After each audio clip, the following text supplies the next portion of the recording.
Ever wondered what's inside a Rubik's Cube? In this video, you're going to find out. Let's start with the edge piece. Every edge piece is made so it perfectly connects with the core, like this. The core, also known as the heart of the cube, makes everything possible. Without the core, there's no cube. The corners are pretty much the same thing as the edges, but they just connect in the corners of the core. This connects in the edges. So yeah, that's pretty much it.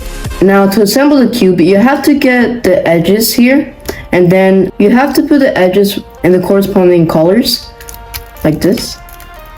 White, white, green, green. You keep on doing that around the cube, trying to make like a layer of edges. But remember, if you have the cube in the loosest setting, it's not going to work because it won't be able to go in the core. So yeah. Now we have to look for yellow and blue. There. Now we're going to look for the corners. So it corresponds here because it has yellow, blue, and orange. So we put it here. Okay. Then you put the edge that corresponds there. And like I taught you, you have to look for the colors and then put it right there like this. Now let's look for the other corner, which is green, yellow, and orange. Right here. Right there. And now let's look for the other edge. It's right here.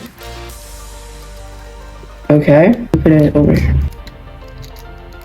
Put the edge in. Put the corner back there.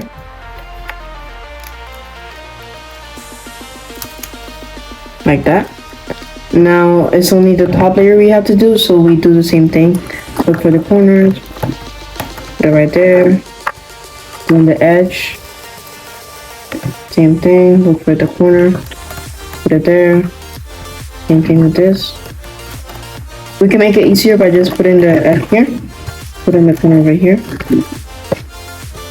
and inserting the corner right there. So yeah, that's how you do it.